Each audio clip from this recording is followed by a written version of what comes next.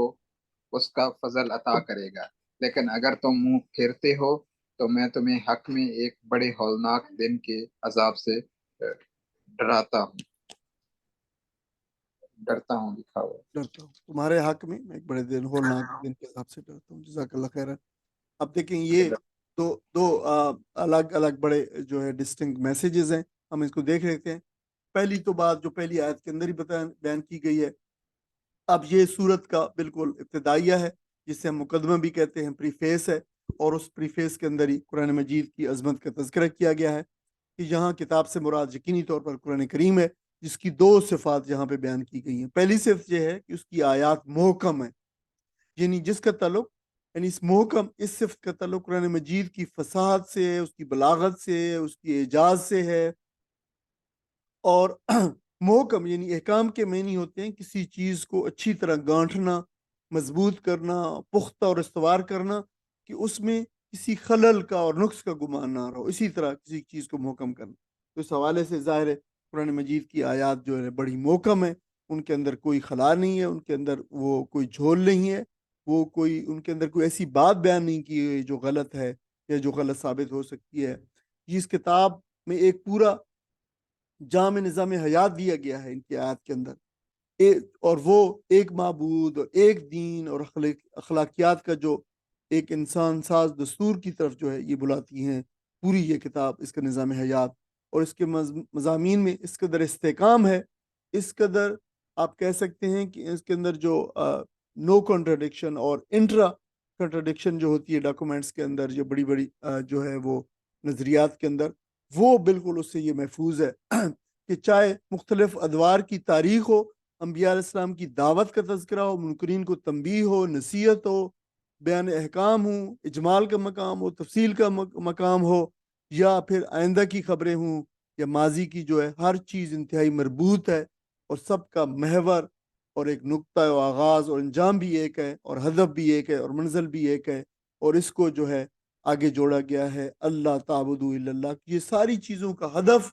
اور مقصد یہ ہے کہ تم اللہ تعالیٰ کے سوا کسی کی عبادت نہ کرو. یہ اس طریقے سے اس کو محکم کیا گیا ہے. ہم دیکھتے ہیں کہ مکہ کے ابتدائی دور میں جو صورتیں نازل ہوئی ہیں ان میں اختصار ہے، جامعیت ہے اور اعجاز کا بڑا کامل نمونہ ہے، اور دین کی باتیں مختصر سے جملوں کے اندر بڑے ایسے بیان کی گئی ہیں جیسے کوزے کو درجہ میں بند کر دیا گیا. اور بعد میں جب مدنی دور میں ان پر تفصیل کا رنگ آیا تو وہی باتیں پھر ایک جامع اور ہمہ گیر نظام کی جو زندگی ہے، یہ ایک نظام ہے، اس کی شکل کے اندر جو ہے وہ نمایاں ہوئی ہے۔ دوسری صرف جو قرآن مجید کی بیان میں ہے وہ مفصل ہونا ہے اس کی آیات کا، اور اس صفت کا تعلق قرآن مجید میں جو مذکور دلائل توحید ہیں، احکامات ہیں، واجبات ہیں، واقعات عالم ہیں، مواعظ و نصائح ہیں، اور جو احکامات ہیں اس سے متعلق ہے یہ، یعنی اس کتاب میں کوئی پیچیدگی نہیں ہے، کوئی ابہام نہیں ہے، یہ تفصیل ہے، مطلب مفصل ہے، بالکل کھلی ہوئی ہے، مطالب کو کھول کر جو ہے پوری وضاحت اور روشن مثالوں اور تاریخی واقعات کے شواہد کے ساتھ ان کو عام الفاظ میں اور عام فہم الفاظ کے اندر، جن کو ایک عام بالکل عام سے عام بدو لفظ جو تھا بالکل دور دراز ایک صحرا میں رہنے والا، وہ بھی ان کو جو ہے اس کے مطلب کو جان سکتا تھا، یعنی جو عام انسان کے لیے بھی قابل فہم ہے۔ اور پھر اگر اس کے اندر کوئی بڑے بڑے عالم اور جو بڑے فلسفی اور کوئی امام غزالی اور کوئی امام رازی ہو تو ان کے لیے بھی اس کے اندر جو ہے ڈبکی لگانے اور اس میں تحقیقات کی جو ہے ان کے لیے بھی ایک ایسا سمندر ہے جس کے اندر اس سے بہت سارے گوہر جو ہے وہ لا سکتے ہیں اسے۔ اور قرآن مجید کی جو ہے اس عظمت کا تذکرہ قرآن مجید میں بے شمار مقامات پر کیا گیا ہے، یہ صرف جو ایک حوالے کے لیے ہے۔ قرآن مجید کی کئی مقامات ہیں کہ اللہ تعالیٰ نے نبی صلی اللہ علیہ وسلم کو فرمایا کہ تمہاری طرف ہم نے یہ نازل کی ہے، یہ کتاب جو بابرکت ہے، اور اس کی آیات میں تاکہ لوگ اس میں غور کریں اس کی آیات کے اندر، اور عقل والوں کے لیے نصیحت ہے۔ اور نبی صلی اللہ علیہ وسلم اللہ تعالیٰ نے یہ بھی فرمایا ہے کہ یہ اللہ تعالیٰ کی طرف سے ایک عظیم نصیحت ہے، ایک سراسر شفا ہے سینوں میں، ان امراض کے لیے جو سینوں میں ہیں، اور ایمان والوں کے لیے سراسر ہدایت اور رحمت ہے۔ اور نبی اکرم صلی اللہ علیہ وسلم نے اس کے بارے میں یہ بھی فرمایا، ان اللہ یرفع بہذا الکتاب اقواما وجدوا به آخرین، کہ اسی کتاب کے ذریعے سے اللہ تعالیٰ بہت ساری قوموں کو بام عروج عطا فرمائے گا، اور اس کو چھوڑ دینے والی قوموں کو اللہ تعالیٰ کار مذلت میں گرا دے گا۔ تو یہ بات بھی اس کے بارے میں ہے۔ تو اس سے زیادہ میں سمجھتا ہوں کہ واضح طور پر امت مسلمہ کو نہیں بتایا جا سکتا کہ تمہارا عروج کس چیز سے وابستہ ہے، اور تمہارا جو ہے وہ تمہارا ذلیل ہونا اور تمہارا جو ہے وہ گر جانا قوموں دنیا سے، دنیا کی قوموں کی نظروں سے گر جانا کس چیز ایسا ہونا سے کتنا چاہیے ہوا ہے۔ اسے قرآن کی دعوت کا وہ تو پچھلے اساسی پڑھ رہے ہم پیغام جو ہے کتنے وہ یہاں بہت پہ رسنا ساتھ دیا دیا گیا ہے، سنا اور کو وہ یہ ہے کہ اللہ تعبدوا الا اللہ۔ تمام انبیاء اور رسول کی دعوت، اس کا ضبی تذکرہ ہوا ہے کہ اسی چیز کے ساتھ تھی کہ انسانوں کو باخبر کرنے کی وہ دعوت تھی، اور قرآن مجید میں اس کو انتہائی محکم زبان میں اور واضح اسلوب میں بیان کر دیا گیا۔ اور نبی اکرم صلی اللہ علیہ وسلم کی دعوت کی اصل روح بھی یہی ہے، اور آپ کی دعوت کا عنوان بھی یہی ہے، اور آپ کی دعوت کا نچوڑ بھی یہی ہے، تمام انبیاء علیہ السلام کی دعوت کی طرح۔ یہ جو ہے اللہ تعبدوا الا اللہ، یہ اسلامی نظری حیات کی اساسی بات ہے اور بنیادی حقیقت ہے، یعنی اطاعت اور بندگی صرف اور صرف اللہ تعالیٰ کی، اور اس کے سوا جو ہے، اور دین بھی محض اسی کا، اور اس کے سوا کسی اور کی عبادت اور کسی اور کا دین جو ہے نہیں۔ اور یہ اعتقاد رکھنا بھی اس کے ساتھ لازم کہ ایک دن ہم جزا و سزا اور حساب کتاب کی اللہ تعالیٰ کے سامنے حاضر ہوں گے، اور یہ حساب کتاب دنیا کے اعمال کی بنیاد پہ ہوگا، اس لیے کہ یہ دارالامتحان ہے۔ آپ صلی اللہ علیہ وسلم اسی پیغام کے لیے بشیر اور نذیر بنا کر بھیجے گئے، یہی بات بتائی گئی ہے۔ آپ صلی اللہ علیہ وسلم ہر اس آدمی اور اس قوم کے لیے بشیر بن کر تشریف لائے جو اللہ اور اس کے رسول اور اس کی کتاب کی اس بنیادی بات کو تسلیم کر لے، اور پھر زندگی کے تمام شعبوں میں اللہ تعالیٰ کی بندگی بجا لانے کا عہد کرے اور عملاً اس کا پیکر بن جائے، یعنی محض یہ نہیں کہ میں نے کہہ دیا ہے زبان سے لا الہ الا اللہ، اور اس کے بعد میری زندگی کی کوئی چیز اس پہ گواہی نہیں دے، تو یہ ایسا نہیں ہے، بلکہ عملی طور پر زندگی میں جو بندگی ہے اسی کی بندگی بجا لینے کا انسان عہد کرے، اور اس پہ اس کی زندگی اس پہ شہادت دے، اور عملاً اس کی زندگی اس کا پیکر ہو، یعنی نظام میں زندگی اللہ کا ہو، عبادت اللہ کی ہو، اطاعت اور حکمرانی اللہ کی ہو، اور صرف اللہ کی ہو، اور بندگی جب اللہ کی ہو تو اس میں ساتھ ساتھ یہ بات بھی شامل ہے کہ ان تمام راستوں کو بند کر دینا چاہیے جن پر چل کر انسان انتشار اور فکری انتشار کا شکار ہو جاتا ہے، وہ نظریاتی اور فکری بہراوی میں مبتلا ہو جاتا ہے، انسانیت کو خام خیالی، وہم پرستی، کھوٹے نظریات، جھوٹے خداؤں کی بندگی اور غلامی سے صرف اس صورت میں نجات مل سکتی ہے کہ وہ محض اللہ کا بندہ بن جائے اور دین صرف جو ہے اللہ کے لیے ہو جائے۔ تب ہوگا جب لوگ صرف اللہ اور وحدہ لا شریک کو اپنا رب تسلیم کریں گے۔ اس کی ربوبیت کا یہ مفہوم یہی ہے کہ لوگ اللہ کا نظام، اللہ کا دستور، اللہ کے قوانین و فرامین کو اپنا لیں۔ یہی بات ہے یہاں بتائی گئی کہ اللہ تعبدو الا اللہ۔ اب جو تیسری بات جو یہاں پہ تیسری آیت کے اندر بتائی گئی ہے وہ اجتماعی توبہ و استغفار، اور پھر اس سے جڑا ہوا جو ہے اللہ تعالیٰ کا فضل، اور اس سے جڑا ہوا اللہ تعالیٰ کا انعام جو ہے۔ انسانی زندگی دو چیزوں سے عبارت ہے، احساسات اور تصورات جنہیں ہم اعتقادات کہتے ہیں، اور دوسری چیز اعمال ہے، انسان کے عمل جو اس کے مطابق وہ کرتا ہے۔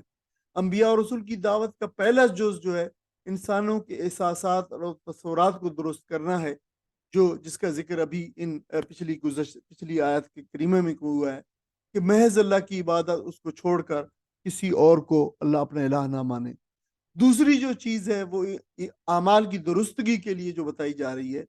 کہ اپنی گزشتہ زندگی کے اوپر ندامت اور استغفار کرو، معافی مانگو، ہر طرف سے کاٹ کر اللہ تعالیٰ کی طرف لوٹ آؤ، اس کے سوا ہر آستانے سے سیر اٹھا لو، ہر تعلق سے منہ موڑ لو، ہر رسم بندگی سے مقاطع کر لو، اور زندگی کے تمام شعبوں کو اس کی دی ہوئی ہدایت اور اسی کی اطاعت کے اندر دے دو۔ یہ ہے وہ اعمال کی درستگی اجتماعی طور پر قوموں کے لیے اور امتوں کے لیے، یہ بات جو ہے نا یہاں بتائی جا رہی ہے۔ اور جو آدمی بھی یا جو قوم بھی اس طریقے سے ایمان و عمل کی ہر آلودگی سے پاک ہو کر اپنے احساسات، اپنے معاملات، اپنے معاہدات اور اپنے اخلاق کو اللہ تعالیٰ کی شریعت کے مطابق ڈھال لے گی، اللہ تعالیٰ کا وعدہ ہے یہاں پہ اور پچھلی قوموں سے بھی کہ اللہ تعالیٰ ایسے لوگوں کو متاع حسن عطا فرمائے گا، بہترین متاع عطا فرمائے گا اس دنیا کے اندر۔ آپ دیکھ لیں کہ یہ ابھی اگر آپ مکہ اور عربیہ کے اندر جائیں اور وہاں پہ ان کے بیرن اور بالکل جو زمین ہے وہاں پہ مکہ اور اس ارد گرد اور پورے جو ہے اس کے سراؤنڈنگز کے اندر، تو آپ حیران ہو جاتے ہیں کہ 21ویں صدی کے اندر بھی کس طریقے سے یہ بہت ساری جو ہے وہ پانی اور اس کی کلٹیویشن اور سب چیزوں سے جو ہے ابھی وہاں پہ نہیں ہے۔ تو دیکھیں کہ 1500 سال پہلے جب یہ ساری چیزیں ان میں سے کچھ بھی نہیں تھا، یعنی تب بھی جب ان لوگوں نے جو نبی اکرم صلی اللہ علیہ وسلم کے ساتھ تھے انہوں نے اپنے آپ کو اللہ تعالیٰ کی اس ہدایت اور اطاعت میں دے دیا، تو کس طریقے سے رسائل اور وسائل کے نہ ہونے کے باوجود دنیا کی دو بڑی سپر طاقتیں جن کے پاس دنیا کے زرخیز ترین جو ہے وہ مقامات تھے اور پانی تھے اور فوجیں تھیں، اور دنیا کی جو جی ڈی پی کا جن کا جو سب سے جو اس پہ قابض تھے، وہ 11 سال کے اندر محض جو ہے وہ ان کے اندر جو ہے وہ سرنڈر کر دیا انہوں نے، اور ان کے سامنے جو ہے وہ بالکل تحلیل ہو گئی۔ تو متاع حسن سے کیا مراد ہے؟ اللہ تعالیٰ انہیں زندگی میں آسودگی عطا فرمائے گا، ان کے کاروبار میں برکت دے گا، ان کے کھیتوں میں وقت پر بارشیں ہوں گی، ان کی فصلیں لہلائیں گی، زمین کی زرخیزی میں اضافہ کرے گا اللہ تعالیٰ،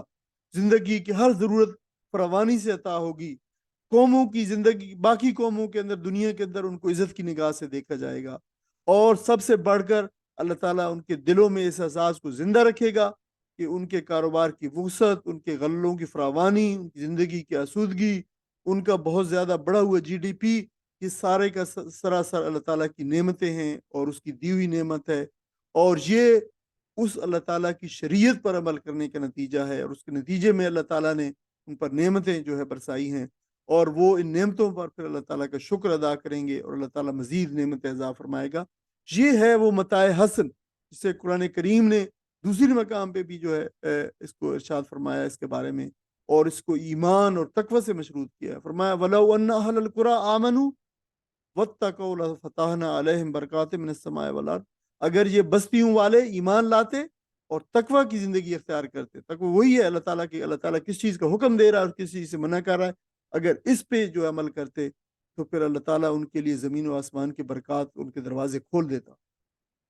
میرے عزیز بہنوں اور بھائیوں، آج ہم محروم یقین ہیں، اس بات کا یقین نہیں ہے کہ اللہ تعالیٰ یہ کرے گا، کہ اللہ تعالیٰ کا یہ وعدہ ہے کہ اگر ہم اپنا سر تسلیم خم کر لیں اس کے سامنے، اس کی زندگی اور اس کی جو دی ہوئی ہدایت ہے اور اس کو اپنا لیں اور اس کے نظام کو اپنا لیں اور اپنے آپ کو اس کی مکمل اطاعت میں دیں گے تو اللہ تعالیٰ ہمارے ساتھ یہ معاملہ کرے گا. یہ اللہ تعالیٰ، یہ ہم محروم یقین ہے، ہمیں اس کا یقین نہیں ہے. اور اگر اس کا یقین ہو جائے تو پھر ہم تمام لوگوں کو اپنے ارد گرد، اپنے معاشرے میں ہر ایک کو یہ دعوت دیتے پھر کہ لوگوں دیکھو ہمارے آج جو مسائل ہیں اس کا وجہ یہ ہے کہ ہم اللہ کے دی ہوئی ہدایت سے ہم نے منہ موڑ لیا ہے، تو اللہ نے بھی ہم سے منہ موڑ لیا ہے. تو پھر ہر ایک کو اسی کی اسی دعوت کی طرف، اسی ہدایت کی طرف واپس چلے آئیں، اللہ تعالیٰ سے رجوع کریں، آئیں اجتماعی طور پر توبہ کریں، اسی کی طرف پلٹ آئیں اور اس کا کہا مانیں اور اس کی نافرمانی نہ کریں. تو یہ وہ دعوت، اگر یہ اس بات پہ یقین ہو تو ہم ہر ایک کو خود بھی اس پہ عمل کرتے پھریں گے، ہم خود بھی انلائٹن ہوں گے اندر سے، اور یہ روشنی ہم سے پھوٹے گی اور لوگوں کو بھی کہیں گے کہ لوگوں ہماری مسائل کا حل یہ ہے کہ ہم نے اللہ تعالیٰ کی ہدایت سے منہ موڑ لیا ہے. اللہ مرجعکم، اللہ اللہ کی طرف ہی ہے، اللہ کی طرف ہی ہے، مرجعکم، مرجع لوٹنا، رجوع اللہ ہی کی طرف ہے تمہارا لوٹنا. وہو علی کل شیء قدیر، اور وہ ہے ہر چیز کے اوپر قدرت رکھنے والا. اللہ یہ لفظ جو ہے خبرداری کے لیے استعمال ہوتا ہے، بی اویئر آف، خبردار، یاد رکھو، انہم، سن لو، بے شک وہ لوگ، انہم یہ لوگ، اور پھر تنبیہ کے طور پہ آیا ہے یثنون صدورہم. اب دیکھیں یہ لفظ پہلے بھی آیا ہے، یہ یثنون ایسا نہیں ہے کہ ہم اس کو اردو کے حوالے سے نہیں جانتے. آپ جو تھرڈ پرسن والا یا ہے اس کو ہٹا لیں تو آگے سا نون واو، ثنا جو ہے اس کا مادہ ہے لفظ کا. ثنا جو ہے وہ کا مطلب، ثنا کا اردو میں مطلب ہوتا ہے آپ کو پتہ ہے تعریف کرنا، لیکن اگر ثنا کا مطلب ویسے تعریف تو ہم نے فگوریٹو میننگ ہے، جو لغوی معنی ہوتا ہے دوہرا کرنا، اس کا مطلب ہوتا ہے ثنا، دوہرا کرنا. کسی بات کو اگر دہرایا جائے، اللہ تعالیٰ کی جو مثلا جو حمد ہے، تعریف ہے، اس کو اگر بیان کیا جائے تو اسی کو ثنا کہتے ہیں. ثنا، یثنی ثنا، اس کا جو مصدر ہے وہ بھی ثنا ہے. ثنا وہی تعریف والا،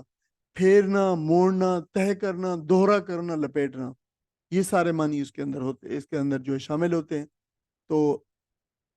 اسی سے پھر وہ لفظ ثنا بھی نکلا ہوا ہے، اور اس سے بہت سارے اردو کے لفظ نکلے ہوئے ہیں. مثلا استثناء بھی اسی سے نکلا، ثانی سیکنڈ، ثانیہ جو سیکنڈ دوسری ہوتی ہے، جو ہے وہ نشات ثانیہ جیسے کہ ہوتی ہے سیکنڈ دوسری اپ رائزنگ. مثنوی مطلب وہ جو اشعار، وہ نظم جس کے ہر دو مصرے جو ہے وہ ہم قافیہ ہوں. اثنا دوران، مثنیٰ کا جو ہے وہ کئی مطلب ہوتے ہیں. مثنیٰ کا جو ہے ایک مثنیٰ کا مطلب ہوتا ہے کہ جو چیز کسی چیز کی کاپی کی گئی ہو، جو ڈپلیکیٹ بنائی گئی ہو، وہ بھی اس کو مثنیٰ کہتے ہیں. تو یہ سارے اسی سے دورہ ہونے سے یا جو ہے اس سے متعلق ہے، یہ ثنا سے متعلق ہے. دوہرا کرتے ہیں، یثنون وہ دوہرا کرتے ہیں، صدورہم اپنے سینوں کو دوہرا کرتے ہیں. یہ ایک اصطلاح ہے، اور یہ اصطلاح جو ہے اس سے پہلے پچھلے اس میں اندر بھی آئی تھی، سورت کے اندر بھی. لجستخفو، لامز لی جو ہے یہ لام پرپز ہے، لام علت ہے، جو ہے آگے ہے استخفا، یستخفی، استخفان. استخفا جو ہے اردو میں استعمال ہوتا ہے چھپنے کے معنی، استخفا خفیہ، چھپ جائیں، اس کے معنی کے اندر ہوتا ہے بابے. یہ استفعال ہے، ٹینتھ فارم آف دا ورب ہے. لِيَسْتَخْفُوا تاکہ وہ چھپ جائیں، منہ اس سے، یعنی یہ جو ہے میسیج ہے اس پیغام سے، قرآن سے چھپ جائیں تاکہ. الا خبردار رہو، ہینا جس وقت، ہینا یعنی اس وقت کے لیے، جس وقت کے لیے. یستخشون، یستخشون، یہ بھی اس کو ہم پڑھے غشیہ، آپ کو پتہ ہے غشاوہ جو ہے پردے کے لیے، ڈھانپنے کے لیے استعمال ہوتا ہے. تو اس میں یہ باب استفعال کا لفظ استغشا، یستغشی، استغشان، ڈھانپنے کے معنی. جس وقت وہ ڈھانپتے ہیں خود کو، ثیابہم، ثوب کی جمع ثیاب جو ہے، اب واحد جو ہوتا ہے ثوب ہوتا ہے، یہ کوئی بھی کپڑا اس کو ثوب کہا جاتا ہے. اور اب جو ہے آپ کو پتہ ہے کہ یہ جو عربی قمیض ہوتی ہے، کلاک جو ہوتا ہے، اس کو ثوب کہتے ہیں، اگرچہ اس کی پروننسیشن توپ ہے. لیکن یہ لفظ جو ہے ثوب ثوب ہے، کپڑے کے معنی میں، اس کی جمع ثیاب ہے. جب کپڑوں سے ڈھانپتے ہیں اپنے آپ کو. اور یہ اس سے پہلے سورہ نور میں بھی آیا ہے کہ نبی حضرت نور صلی اللہ علیہ وسلم نے فرمایا کہ جب بھی میں نے ان کو بلایا مغفرت کی طرف، جالو اصابہم فی اذانہم، تو وہ اپنے کانوں میں انگلیاں ڈال دیتے ہیں، واستغشوا ثیابہم، اور اپنے آپ کو ڈھانپ لیتے ہیں کپڑوں سے. تو مطلب یہ ہے کہ وہ پہلو طئی کرتے ہیں، بات نہیں سننا چاہتے، دور بھاگنا چاہتے ہیں. یہ بات ہے بالکل یہاں بھی اس کا یہی مطلب، تاکہ وہ چھپ جائے. اپنے سینوں کو دوہرا کرنا کہ مطلب یہ ہے کہ ادھر سے منہ پھیر لیتے ہیں جس طرف سے کوئی انہیں بات بتا رہا ہے نبی اکرم صلی اللہ علیہ وسلم، تو وہ جو ہے وہ اپنے سینوں کو دوہرا کرتے ہیں، موڑ لیتے ہیں، منہ رخ موڑ لیتے ہیں کہ ہم نہیں بات سن رہے آپ کی، دوسری طرف پھر جاتے ہیں. یا پھر ڈھانپ لیتے ہیں اپنے کپڑوں کو. یہ بھی ایک اصطلاح کے طور پہ ہے کہ جو ہے مطلب ہے کہ اپنے آپ کو پتہ ہے کہ اس زمانے میں جیسے ہمارے یہاں ابھی بھی بہت سارے علاقوں کے اندر، خاص طور پر ہمارے پٹھان جو ہے جدھر بھائی رہتے ہیں ان کے علاقوں کے اندر چادر جو ہے ان کے اوپر وہ لیتے ہیں. تو عرب بھی جو ہے چادر لیا کرتے تھے اپنے ساتھ. تو جو ہے اپنے اوپر چادر ڈال کے، تو میں بھائی اس بات سے میں بالکل بے تعلق ہوں، نہیں میں بات سن رہا، تو یہ بات مراد ہے یہاں پہ. یعلم، وہ جانتا ہے، ما یسرون، سرا یا سر اسرار، جو بات چھپی ہوتی ہے وہ جو چھپاتے ہیں، وما یعلنون، یہ اعلان سے ہے، اعلن اعلان سے جو ظاہر کرتے ہیں. اعلان وہ بات ہوتی ہے جو ظاہر کی جاتی ہے. انہ علیم، بے شک وہ پوری طرح باخبر ہے، بذات صدور، ذات صدور، جو چیزیں سینوں کے بھیدوں سے، یعنی وہ جو سینوں کے اندر ہیں، سینوں والی باتوں سے، یعنی وہ پوری طرح آگاہ ہے. اس کا ترجمہ پڑھیں. تم وہ سب سب کو اللہ کی ہے، وہ سب کچھ کر سکتا ہے. دیکھو یہ لوگ اپنے سینوں کو موڑتے ہیں تاکہ اس سے چھپ جائیں. خبردار جب یہ کپڑوں سے اپنے آپ کو ڈھانپتے ہیں، اللہ ان کے چھپے کو بھی جانتا ہے اور کھلے کو بھی. وہ تو ان بھیدوں سے بھی واقف ہے جو سینوں میں ہیں. جزاک اللہ خیر. اگلی آیت فرمایا وما من دابت، وما من، یہاں سے یہ 12واں پارہ شروع ہو رہا ہے. وما، اور نہیں ہے، من دابت، دابت مطلب ہے جانور، جاندار. یہ اس کو پہلے سورہ یونس کے اندر بھی یہ لفظ یہیں پہ آیا تھا، دبا یا دب و دبن. یہ جو ہے ورب ہے، اس کا مطلب ہے رینگنا، گھسٹ کر چلنا یا چھوٹے قدموں کے ساتھ چلنا. تو پھر اسے دابا جو ہے وہ جانور جو چھوٹے قدم، بالکل چھوٹے چھوٹے قدم رینگ کر چلنے والے جانور. لیکن پھر اس کا اطلاق جو ہے وہ تمام جانوروں پر اس کا ہوتا ہے. تو کوئی ایسا جانور نہیں ہے، جاندار نہیں ہے فی الارض، زمین میں، الا مگر، اللہ اللہ پر ہے، رزقها، اس کا رزق. اور رزق سے مراد جو ہے وہ محض کھانا پینا یا مادی اشیاء نہیں ہے، بلکہ یہ مادی اور مانوی تمام اشیاء کے اوپر ہے. ہر چیز جو ہے جو اللہ تعالیٰ نے عطا فرمائی وہ رزق ہے. یعلم، اور وہ جانتا ہے، مستقرہا، اس کا مستقر وہ جانتا ہے. اردو میں استعمال ہوتا ہے مستقر، جو ہے رہنے کی جگہ کو کہتے ہیں. استقرار ان سے، استقرار پکڑنا، کسی چیز پہ جگہ پہ ٹھہر جانا. تو کسی کے ٹھہرنے کی جگہ جو ہے مستقر ٹھکانا جو ہے وہ مستقر ہے. اللہ تعالیٰ اس کے ٹھکانے کو جانتا ہے جہاں پہ وہ رہتا ہے. وہ مستعودہ آہا، وہ مستعودہ آہا، اور وہ اس کے سونپے جانے کی جگہ کو. اچھا، یہ دونوں لفظ بھی اور یہ دونوں مستقر اور مستعودہ بھی سورہ یونس کے اندر آئے تھے. یہ دونوں لفظ، اس کا استودع یستودع، استیداء، امانت کے طور پر رکھنا، ودیت کرنا کسی چیز پہ. تو یہ جو دو لفظ ہیں ان کو اب جان لیں. اچھا، مستودع امانت میں رکھنے کی جگہ جو ہے، جو جہاں بھی کوئی بھی جگہ حفاظت کی جگہ جہاں سے کوئی چیز رکھی جائے، امانتاً رکھی جائے، اس حوالے سے شکم مادر جو ہے، مادر کا شکم جو ہے، قبر، زمین، سٹور، ہر چیز مستودع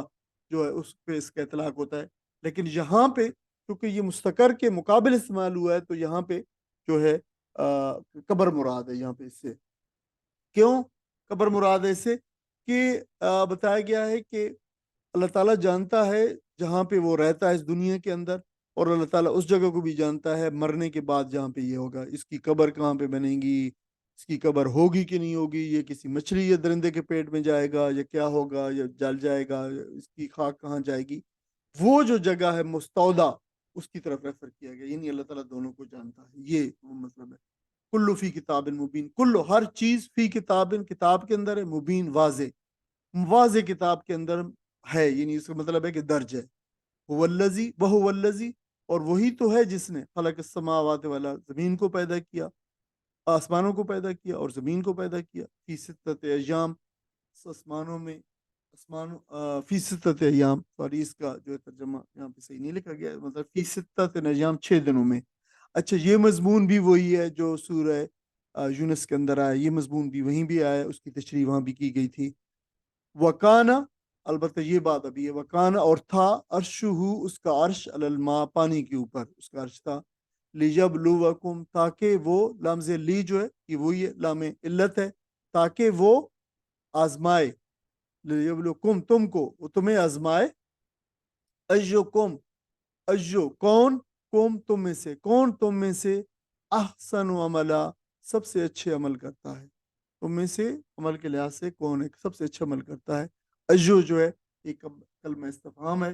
ہو کے معنوں میں, کون کے معنوں کے اندر آیا ہے, اور احسن جو ہے یہ سپرلیٹو ڈگری کی جو ہے فارم ہے, سب سے اچھے عمل کرتا ہے. وَلَئِن قُلْتَ, وَلَئِن, واو اور لَئِن قُلْتَ, او اگر, یہ دو لفظ ہیں, لام زبر لا اور ان کو اکٹھا لکھا گیا ہے, تو لَئِن اس طرح, لائن, تو ان کو جب ترجمہ کریں گے تو اسی طرح لام کا, لام زبر لا کا, یہ لام اور ان ہے, حمزہ اور ان نہیں ہے. جو ہے لام زبر, لام جو ہے پہلے لام تاکید ہے, تو یقینی طور پر, یقیناً, اگر, قلتا, آپ کہیں, انکم مبعوثون, تم اٹھاؤ جاؤ گے دوبارہ, مبعوث دوبارہ اٹھایا جانا, من بعد الموت, مرنے کے بعد, لَيَقُولَنَّ, لام زبر لا, تو یہ وہی علام تاکید ہے, یقینی طور پر لازماً, یقولن, یہ جو کہ تشدید ہے نون کے اوپر, یہ نون مشددہ ہے, نون ثقیلہ ہے, اس وجہ سے تو لازماً کا ترجمہ کریں گے, تو لازماً وہ کہیں گے, الذین کفروا, جنہوں نے کفر کیا, وہ لازم وہ کہیں گے, ان ھذا الا, نہیں ہے یہ, الا مگر, وہ کیا کہیں گے, نہیں, ان کے, ان نہیں کے معنوں میں کیوں آیا ہے, اس وجہ سے کہ اگر ان جو ہے کے بعد اللہ آ جائے تو پھر وہ ہمیشہ نفی کے معنی دیتا ہے. سحر مبین, تو وہ کہیں گے نہیں ہے یہ مگر سحر, جادو, مبین, کھلا, ایک کھلا جادو ہے. اس کا ترجمہ پڑھ لیں. زمین میں چلنے والا کوئی جاندار ایسا نہیں ہے جس کا رزق اللہ کے ذمہ نہ ہو اور جس کے متعلق وہ نہ جانتا ہو کہ کہاں وہ رہتا ہے اور کہاں وہ سونپا جاتا ہے. سب کچھ ایک صاف دفتر میں درج ہے, اور وہی ہے جس نے آسمانوں اور زمین کو 6 دنوں میں پیدا کیا, جبکہ اس سے پہلے اس کا عرش پانی پر تھا, تاکہ تم کو آزما کر دیکھے تم میں سے کون بہتر عمل کرنے والا ہے. اب اگر اے محمد صلی اللہ علیہ وسلم تم کہتے ہو کہ لوگوں مرنے کے بعد تم دوبارہ اٹھائے جاؤ گے, تو منکرین فوراً بول اٹھتے ہیں کہ یہ تو صریح جادوگری ہے. جزاک اللہ خیر. اب اس میں جو بات بتائی گئی پہلی آیت کے اندر, اللہ تعالیٰ کی علم کی وسعت بتائی گئی ہے. اللہ تعالیٰ کا علم جو ہے کائنات کی ہر چیز کے یہاں تک کیا ہوا ہے, اور کوئی اس سے نہ بھاگ سکتا ہے, نہ کوئی اس چیز سے جو ہے وہ چھپی ہوئی ہے. ہر جاندار کو اس روئے زمین کے اوپر, یا کائنات میں کسی دوسری جگہ پہ ہے, جہاں بھی ہے, وہ پہاڑوں کی چوٹیوں میں ہے, سمندروں کی تہوں میں ہے, گھنے جنگلوں میں ہے, آباد شہروں میں ہے, اللہ تعالیٰ نے اس کے رزق کا بندوبست کر رکھا. اللہ تعالیٰ اس کو جو ہے وہ رزق جو ہے مجھے فرما رہا ہے. اور پھر یہاں پہ یہ بات اصل میں, جب یہ ایک اصولی طور پہ ایک بٹوین دا لائنز تو یہ بات بتائی گئی ہے کہ اللہ تعالیٰ نے جو ہے وہ ہر چیز کا احاطہ بھی کیا ہوا ہے. اللہ تعالیٰ نے ہر جو ہے وہ رزق کی, تمام جانداروں کے رزق کی بھی اللہ تعالیٰ نے پہ وہ کیا ہے, بندوبست فرمایا ہے. لیکن دراصل یہ ایک ملامت بھی ہے, یہ جو بات بتائی گئی ہے کہ نبی اکرم صلی اللہ علیہ وسلم کی دعوت اور پیغام سے اپنے آپ کو چھپانے والے جو تھے, جو اپنے سینوں کو دورہ کرتے تھے اور اپنے اوپر کپڑا ڈال لیتے تھے کہ ہم جو یہ بات نہیں سننے والے, اور یہ بات ہم سے جو ہے وہ پیروتئی کر رہے ہیں, تو ان کو ایک ملامت بھی ہے کہ ہے پھر ان لوگوں پر جو اس رسول صلی اللہ علیہ وسلم کی بات سننے سے گریز کر رہے ہیں, اور اس کی رسول کی دعوت پر کام دھرنے کو جو تیار نہیں ہے. کبھی تم نے اس بات پہ غور کیا ہے کہ تم اپنی جس جو ہے اپنی دولت اور امارت کا جو ہے وہ فخر کرتے ہو, جن نعمتوں پہ تم اتراتے ہو, جس عیش و عشرت نے تمہیں اندھا کر رکھا ہے, یہ سب آخر تمہیں کس نے دیا ہے؟ اس حوالے سے یہ بھی بات بتائیے گا کہ سارے کا سارا تو اللہ تعالیٰ نے رزق کا میسر کیا، یہ نعمتیں تمہیں کون عطا کرتا ہے، یہ لذت کام و دہن جو ہے تمہیں کس نے بہراور کر رکھا ہے، اس سے تمہیں کون فائدہ اٹھانے دے رہا ہے؟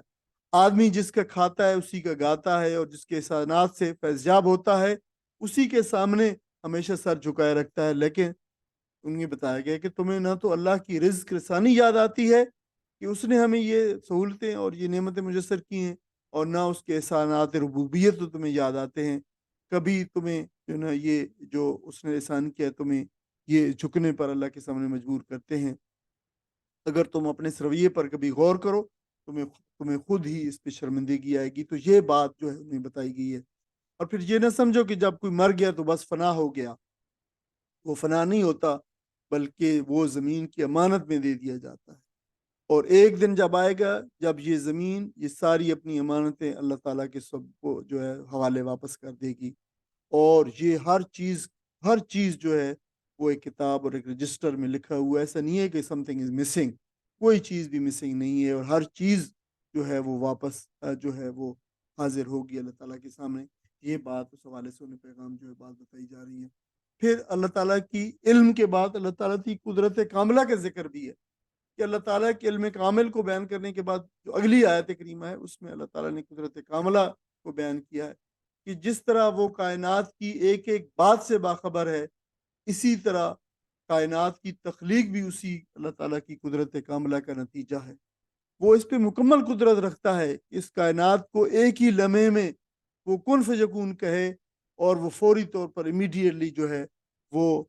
وجود میں آ جائے، یعنی وہ کسی لمحے کے اندر بھی اس کی تخلیق فرما سکتا ہے۔ لیکن اس کی حکمت کا تقاضا یہ ہوا کہ وہ اس کائنات کو ایک لمحے میں یا ایک مرحلے میں پیدا کرنے کی بجائے اس نے مختلف مراحل کے اندر اس کی تخلیق کو مکمل کیا ہے، تاکہ یہ معلوم ہو کہ کائنات کا ظہور کوئی محض اتفاقی حادثہ نہیں تھا، بلکہ اس کے خالق نے اس کو ارادے کے ساتھ اور ایک سکیم کے ساتھ اور ایک پلان کے ساتھ اور ترتیب کے ساتھ اور حکمت کے ساتھ اس کو وجود بخشا ہے۔ اس سے معلوم ہوتا ہے کہ یہ کوئی بے غایت اور بے مقصد کارخانہ نہیں اس نے بنایا، بلکہ اس کے پیچھے ایک عظیم جو ہے مقصد اور ایک عظیم غایت پوشیدہ ہے۔ پھر ایام سے کیا مراد ہے؟ چھ یوم جو کہا ہے، یقینی طور پر ہم پہلے جو سورہ یونس کے اندر بھی اس کا تذکرہ اس 6 ایام کا آیا تھا، وہاں بھی ہم نے بیان کیا کہ یہاں طلوع آفتاب سے لے کر غروب آفتاب والا دن جو ہوتا ہے 24 گھنٹے کا، وہ مراد تو ہرگز نہیں ہے، اس لیے کہ زمین و آسمان کی تخلیق سے پہلے جب نہ سورج تھا نہ چاند تھا، اور نہ اس کی جو ہے وہ طلوع و غروب ہوتا تھا، اور نہ یہ کوئی اس کی گردشیں تھی، تو ظاہر دن رات کا تو کوئی تصور ہی نہ تھا۔ تو یوم کا جو لفظ ہے بہت سارے معنی پہ محیط ہے، اور اس کا ایک معنی جو ہے مطلقاً وقت کے بھی ہوتے ہیں، اور یہاں بھی انہی معنوں کے اندر استعمال ہوا ہے کہ اللہ تعالیٰ نے یعنی اس یہ مراد لیا گیا کہ اللہ تعالیٰ نے زمین و آسمان کی تخلیق کو 6 ادوار کے اندر جو ہے وہ اس کو پائے تکمیل تک پہنچایا ہے، اور ہر دور کی مقدار کتنی طویل تھی، لاکھوں کروڑوں اربوں سال، یہ کوئی نہیں بجانتا، نہ اس کی وضاحت قرآن کریم و احادیث مبارکہ میں آئی ہے۔ اور یہ امر جو ہے متشابہات میں سے ہے، یعنی یہ وہ امور ہیں جن کو صحیح کما حقہ جو ہے ادراک کر لینا انسان کے بس میں نہیں ہے۔ تو اور اس لیے بھی یہ متشابہات میں ہے کہ اگر یہ انسانی ہدایت کی معاملہ جو انسانی ہدایت کا معاملہ اس پہ منحصر نہیں ہے کہ اللہ تعالیٰ نے 6 دنوں میں کس طریقے سے اس نے پیدا کیا ہے کائنات کو، ظاہر ہے اس کا تعلق ہدایت سے نہیں ہے، اللہ تعالیٰ نے اس کو جیسے مجملاً جو ہے وہ بیان فرمایا اسی طرح ہم اس کے اوپر یقین رکھتے ہیں۔ دوسری بات جو بیان فرمائی کہ اللہ تعالیٰ کا عرش پانی پہ تھا، تو یہ بات بھی ہمارے ادراک سے باہر ہے کہ تخت سے کیا مراد ہے، یعنی اللہ تعالیٰ کے ظاہر ہے یہ کوئی ایسی چیز تخت نہیں ہے جیسے بادشاہوں کا تخت ہوتا ہے جو ہے اور اس کے اوپر بیٹھتے ہیں، اور ظاہر ہے یہ سے کیا مراد ہے، اور پانی سے پھر کیا مراد ہے، یا ظاہر ہے یہ جو اصطلاحیں ہیں اس دنیا کی مطلب اس دنیا میں انسانوں کو سمجھانے کے لیے یہ وہی اصطلاح استعمال ہوئی ہیں، لیکن کیا اس سے مراد یہی وہ پانی ہے جو ہم نظر آتے ہیں، یا یہ محض استعارے کے طور پر استعمال ہوا ہے، یا اس سے مراد مائع یا لیکوڈ کی کوئی وہ حالت ہے جو یہ موجودہ یعنی ہمارے سامنے آنے سے پہلے کبھی تھی، کبھی وہ اس سے مراد ہے۔ ظاہر ہے یہ ساری چیزیں جاننے کے لیے ہمارے پاس کوئی ذریعہ نہیں ہے۔ بس اللہ تعالیٰ نے یہ بیان فرمایا کہ تخلیق کے بعد اللہ تعالیٰ نے پھر تدریجاً زمین کو رہنے کے قابل بنایا، اس میں ساری چیزیں اگائیں اور اس میں انسانوں کی ضروریات کی ساری چیزیں رکھیں اور ان چیزوں کو انسان کے لیے مسخر کیا، اور اس کی زیست کا سارا سامان جو ہے اس نے اس دنیا اس زمین کے اندر رکھ دیا، تاکہ وہ جو ہے وہ اس کا خلیفہ بن کر اپنے سارے جو ہے اللہ تعالیٰ کا نائب بن کر اور خلیفہ بن کر زمین کے اوپر وہ ساری اپنی ذمہ داریوں کو نبھائے، اور پھر اللہ تعالیٰ اس کو آزمائے۔ یہ ظاہر مقصد حیات کی طرف اشارہ ہے کہ جب اس کو اس دنیا میں بھیجا اور اس کے ذرا ساری چیزیں بھی میسر کر دیں تاکہ وہ اس کو آزمائے، تو یہ اس کے مقصد حیات کی طرف اشارہ کیا گیا ہے۔ اور اس آیت کریمہ کے اندر جو اہم بات بیان کی گئی ہے وہ یہ ہے کہ انسان کی قدر و قیمت جو ہے یا انسان کے عمل کی قدر و قیمت جو ہے اس کے حسن عمل سے مربوط کیا گیا ہے کہ کون کتنا اچھا عمل کرتا ہے، نہ کہ اس کے کثرت عمل سے اس کو جو ہے جوڑا گیا ہے۔ اب یہ بات ذہن میں رکھ لینی چاہیے کہ جو بہت زیادہ نیکیوں کا اور بینک بیلنس کا جو ایک تصور ہے کہ اتنے کروڑ نیکی اور اتنے کروڑ اور یہ کر لو، یہ وظیفہ پڑھ لو تو اتنے کروڑ کا اضافہ اور اتنے کروڑ کا اضافہ، اس کو جو ہے وہ بتایا گیا ہے کہ یہ جو کثرت ہے اعمال کی یہ مطلوب نہیں ہے، بلکہ یہ مطلوب ہے کہ احسن و عملہ کتنے حسن عمل کیا تھا، کتنا اچھا عمل کیا گیا تھا، کوالٹیٹیولی کتنا جو ہے یہ کتنی اس کی جو عمدہ تھا، ناٹ نیسسرلی کوالٹیٹیولی کہ کوانٹیٹیولی کہ کتنے زیادہ جو تعداد کے اندر تم نے کتنے کروڑ مرتبہ جو ہے اس کا ذکر کیا ہے۔ اور اسلام ہر جگہ کیفیت عمل پر نظر رکھتا ہے اور کثرت اور کمیت پر اور مقدار پر نہیں کہ کتنی مرتبہ زیادہ کیا۔ اسی لیے نبی نے فرمایا ایک جگہ پہ، یعنی اس کے حدیث کا مفہوم ہے کہ 2 رکعت محض اللہ تعالیٰ کے لیے جو ہے حاضر اور ناظر، یعنی اللہ تعالیٰ کے سامنے حاضر کھڑے ہو کر اپنے آپ کو اس کے حضور جو اس کے سامنے 2 رکعت جو پڑھ لینا دنیا و مافیہ کے اندر، یعنی جو کچھ دنیا اور کائنات کے اندر ہے اس سے زیادہ افضل اور بڑھ کر ہے، یعنی اور اس میں 2 رکعت کی ظاہر اللہ تعالیٰ کے حضور جو ہے جو حضوری کی کیفیت کے اندر جو ہے وہ پڑھی جائے۔ کوئی ایک عمل چھوٹے سے چھوٹا بھی حضوری کی کیفیت کے ساتھ کیا جائے وہ اس عمل سے بہت زیادہ بڑھے ہوئی عمل سے اور بہت زیادہ عمل سے کہیں زیادہ بہتر ہو، جس کو جو ہے محض عادتاً یا محض زبان کی ریپیٹیشن سے جو ہے وہ کیا جائے۔ یہ بات بہت اہم ہے، اس حوالے سے اللہ تعالیٰ سے دعا ہے کہ اللہ تعالیٰ ہمیں اس پہ عمل کرنے کی توفیق عطا فرمائے۔ وآخر دعوانا الحمدللہ رب العالمین، وجزاکم اللہ خیرا۔